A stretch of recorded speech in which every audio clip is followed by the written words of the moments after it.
Hello भाई लोग, क्या हाल चाल? सब बढ़िया। तो हम लोग हड़प्पा सभ्यता के प्रमुख नगरों का भ्रमण कर रहे थे और उसी क्रम में आज हम लोग 3 स्थलों का चर्चा करेंगे, उनका भ्रमण करेंगे, सैर करेंगे और वहां से क्या कुछ साक्ष्य प्राप्त हुआ है जो एग्जाम के लिए जरूरी है उसकी चर्चा आज के क्लास में करेंगे। तो चलिए पहले सुक्का गेंडोर चलते हैं और उसके बाद वहां से हम लोग चंद्रोद्रो की तरफ मूव करेंगे और फिर हम लोग आज जो हमारा लास्ट स्टॉपेज होगा कालीबंगन का वहां पहुंचेंगे। ठीक है, चलिए स्टार्ट करते हैं और समझते हैं पहले सुक्का गेंडोर से क्या कुछ प्राप्त हुआ है। देखिए, सुक्का गेंडोर जो है वह सिंधु सभ्यता का सबसे पश्चिम में स्थित स्थल था, है ना। वेस्टर्न साइड था यह हड़प्पा सभ्यता का। कौन? सुक्का गेंडोर। इसकी खोज कब होती है? तो ध्यान रखना 1927 ईस्वी में इसकी खोज की जाती है। किसके द्वारा? तो ऑरेल स्टाइन। और ये सारी बातें इंपॉर्टेंट है, ध्यान में रखना है।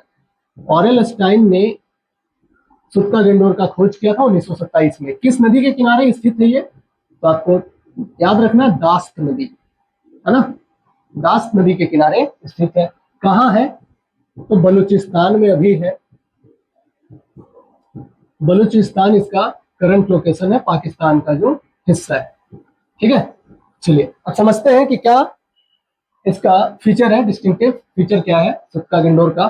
तो ध्यान रखना है कि यह ट्रेड पॉइंट हुआ करता था, है ना, व्यापारिक चौकी हुआ करता था बिटवीन हड़प्पा और मेसोपोटामिया, है ना।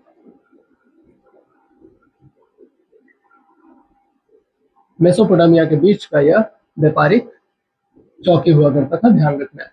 ठीक है, इसका मतलब यह हुआ कि समुद्री व्यापार का एक प्रमुख स्थल था हड़प्पा कालीन सभ्यता का सुक्का गेंडोर, है ना। बात समझ आई? तो ट्रेड पॉइंट हुआ करता था, व्यापारिक चौकी था। और क्या यहाँ से इंपॉर्टेंट फाइंडिंग मिला है वो समझिए। देखिए, फोर्टिफाइड वॉल का यहां से साक्ष्य मिला है। फोर्टिफाइड वॉल यानी किलाबंदी। समझते हैं किलाबंदी क्या है। देखिए, शहर के चारों तरफ बाहर से आउटर बाउंड्री का निर्माण किया गया था, दीवार बनाया गया था। यह सुरक्षात्मक दीवार होता था, सुरक्षा के दृष्टिकोण से दीवार का निर्माण किया गया था। इसे ही कहा जाता है किलेबंदी या किलाबंदी, फोर्टिफिकेशन ऑफ वॉल। ठीक है, अब क्या जरूरत रहा होगा? तो देखिए, हड़प्पा कालीन जो स्क्रिप्ट है ना, उसे अभी तक तो पढ़ा नहीं जा सका है। तो अनुमान लगाया जा सकता है, क्योंकि सुक्का गेंडोर जो था एक व्यापारिक स्थल था, समुद्री व्यापार का प्रमुख स्थल हुआ करता था। तो जाहिर सी बात है वहां गोडाउन हुआ करता होगा और जो व्यापारिक वस्तुएं हैं उसका स्टोरेज हुआ करता होगा और उसी की सुरक्षा के लिए फोर्टिफिकेशन की आवश्यकता पड़ी होगी। तो किलाबंदी किया गया होगा, यानी दीवार का निर्माण शहर के चारों तरफ कराया गया होगा। क्लियर है? चलिए आगे बढ़ते हैं, समझते हैं और क्या मिला है। तो ध्यान रखना है, मिट्टी की बनी चूड़ियां यहाँ से प्राप्त हुआ है, उसका साक्ष्य। अब ये मिट्टी जो होती थी, है ना, इसे टेराकोटा कहा जाता था। क्या कहा जाता था? टेराकोटा। टेराकोटा होता क्या है? तो ध्यान रखना है कि आग में पकी हुई मिट्टी की चूड़ियां, आग में पकी हुई मिट्टी को ही टेराकोटा कहा जाता है। इसके बाद याद रखना यहां से कि कांसे की यानी ब्रॉन्ज एरोहेड, है ना, यह भी यहां से साक्ष्य मिला है। यानी ब्रॉन्ज, कांसे की तारों की नोक यह प्राप्त हुआ है, या इसका साक्ष्य यहां से प्राप्त हुआ है। क्या क्या प्राप्त हुआ है? तो फोर्टिफाइड वॉल। हालांकि ये सिर्फ एकमात्र ऐसा शहर नहीं था तो सुक्का गेंडोर जहां से फोर्टिफिकेशन वॉल मिला है, और भी बहुत सारे नगर है जहां से मिला है, लेकिन यहाँ से भी साक्ष्य मिला है। मिट्टी की चूड़ियां जो टेराकोटा का होता था वह मिला है। ब्रॉन्ज एरोहेड, तारों की नोक मिला है ना। ध्यान रखना है, इससे ज्यादा इंपॉर्टेंट चीज यहाँ से ऐसा नहीं है जो एग्जाम के लिए महत्वपूर्ण हो। तो चलिए आगे बढ़ते हैं और हम लोग आज पहुंचते हैं चन्हुद्रो और देखते हैं चन्हुद्रो से क्या कुछ प्राप्त हुआ है जो परीक्षा के लिए जानना जरूरी है।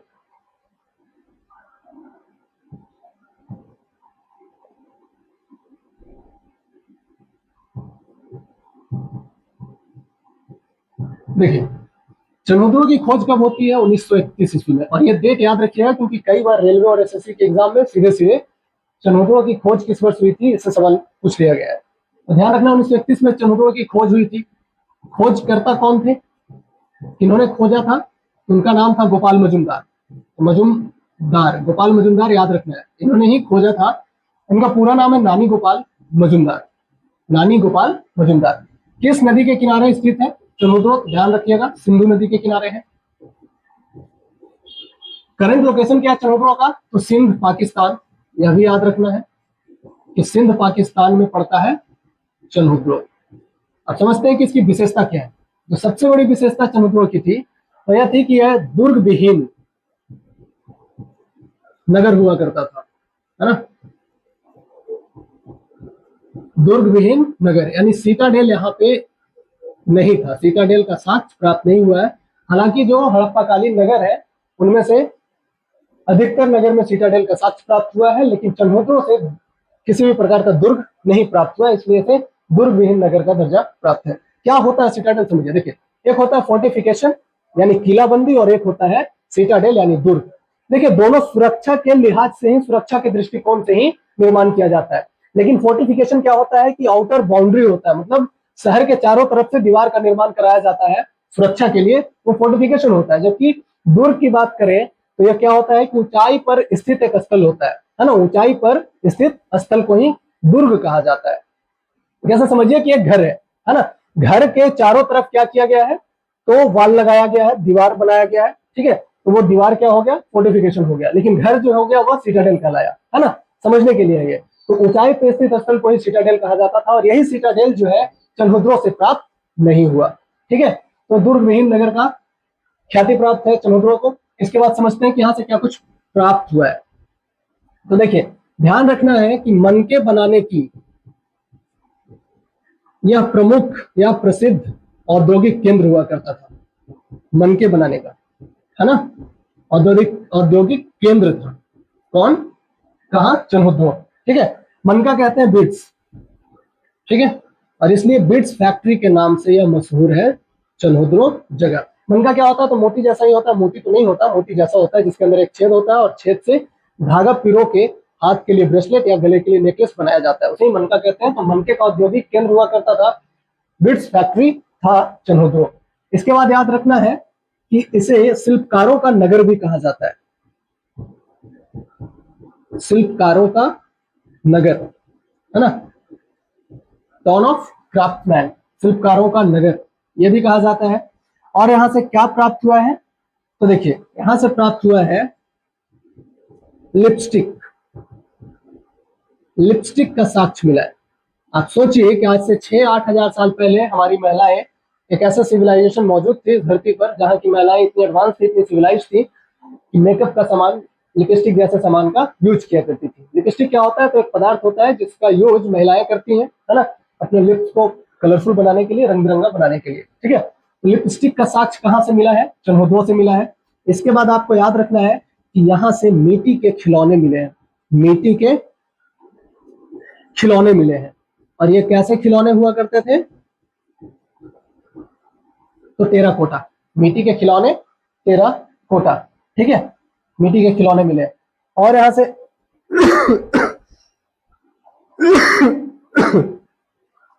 सॉरी, मिट्टी के खिलौने मिले। और क्या मिला है, तो ध्यान रखना है, हड्डी की वस्तुएं यहां से प्राप्त हुई हैं, हड्डी की वस्तुएं प्राप्त हुई हैं। और आपको याद रखना है, यहां से शंख की वस्तुएं भी प्राप्त हुई हैं,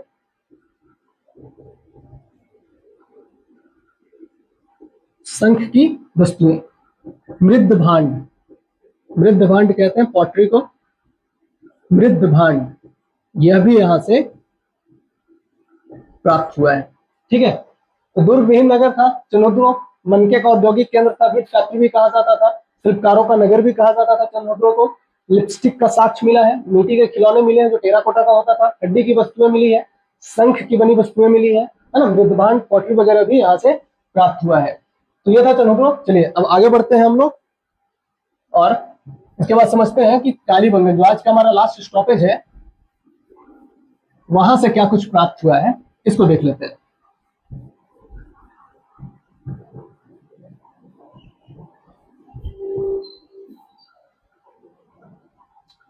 देखिए,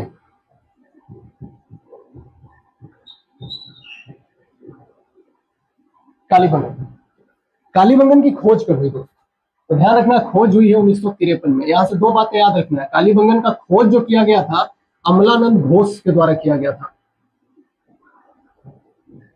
ध्यान रखना, अमलानंद घोष, इन्होंने खोजा था, लेकिन जो उत्खनन किया गया है ना, उत्खनन का काम किया गया था बीबी लाल और बीके थापर के द्वारा। ध्यान रखना है, दोनों अलग अलग हैं, बीबी लाल अलग हैं, बीके थापर अलग हैं, तो इन दोनों के द्वारा उत्खनन का कार्य किया गया था कालीबंगन का। बात समझ आ रही है आपको? चलिए आगे बढ़ते हैं, समझते हैं कि कालीबंगन जो है किस नदी के किनारे है। तो याद रखना है कि घग्गर नदी के किनारे है कालीबंगन। इसी का नाम हुआ करता था सरस्वती। तो कभी कभी एग्जाम में ना आपसे घग्गर ऑप्शन ही नहीं डालेगा, सरस्वती नदी डाल देगा। तो याद रखना है कालीबंगन सरस्वती नदी के किनारे स्थित है, या घग्गर नदी अगर ऑप्शन में रहे तो घग्गर नदी। ठीक है, करंट लोकेशन कहाँ है? तो याद रखना आपको कि हनुमानगढ़ जिला राजस्थान में है, हनुमानगढ़। ठीक है, इसी का पहले नाम हुआ करता था गंगानगर, नाम बदल गया, हनुमानगढ़ हो गया। तो राजस्थान का यह करंट लोकेशन है, ध्यान रखना है। ठीक है, राजस्थान। तो हनुमानगढ़, गंगानगर, राजस्थान, कालीबंगन। अब समझते हैं कि क्या कुछ साक्ष्य मिला है जो इंपॉर्टेंट है। देखिए, पहली बात जो आपको याद रखनी है कि जुते हुए खेत का साक्ष्य मिला है। लिख लीजिएगा, जुते हुए खेत का साक्ष्य। और ये पूरी दुनिया में सबसे प्राचीन साक्ष्य जुटा हुआ खेत का कहीं से मिला है तो वह कालीबंगन है। इस बात को भी ध्यान में रखिएगा कि सबसे प्राचीन जुटा हुआ खेत का साक्ष्य कहां से मिला है, तो कालीबंगन से मिला है। ठीक है, चलिए इसके बाद यहां से याद रखना है क्या मिला है, अग्निकुंड या अग्नि वेदिकाएं, फायर अल्टर्स, फायर अल्टर्स। अब ये जो अग्नि वेदिकाएं हैं या अग्निकुंड है, ये जलेबी बनाने के लिए काम आता था क्या? तो नहीं, घरेलू उपयोग में इन फायर अल्टर्स का यूज नहीं किया जाता था। और ये जो प्राप्त अग्नि वेदिकाएं है ना, यह क्रमवार मिली है, कोई एक नहीं मिला, लगातार ग्रुप में बना हुआ मिला है। ठीक है, इसका उपयोग क्या होता था? तो कोई धार्मिक अनुष्ठान वगैरह संपन्न हो रहा हो तो उस समय आहुति के लिए अथवा हवन करने के लिए इन अग्निकुंडों का, फायर अल्टर्स का उपयोग किया जाता था। क्लियर है?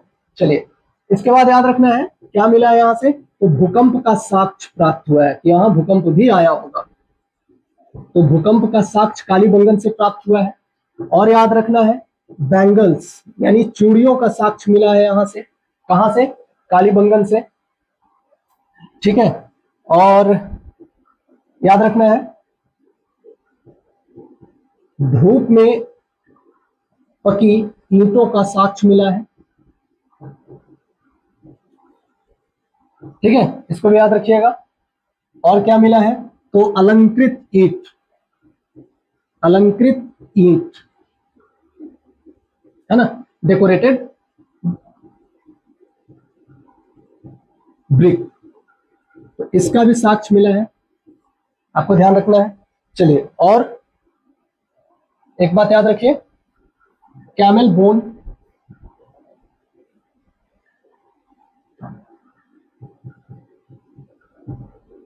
ऊंटों की हड्डियों का साक्ष्य मिला है। ठीक है, नोट कर लेना है, कैमल बोन्स यह भी प्राप्त हुआ है। और एक याद रखना है कि युगल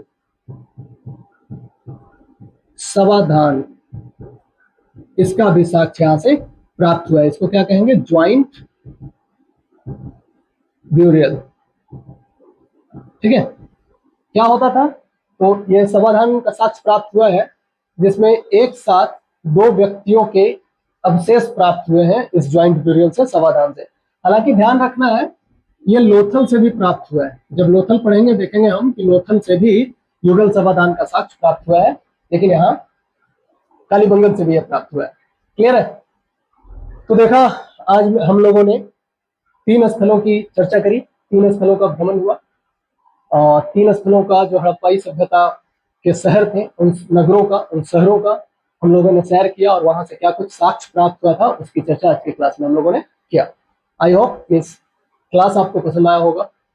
तो आगे की बातें नेक्स्ट क्लास में हम लोग करेंगे। तब तक आप अपना ख्याल रखिएगा और हमेशा की तरह खुश रहिएगा।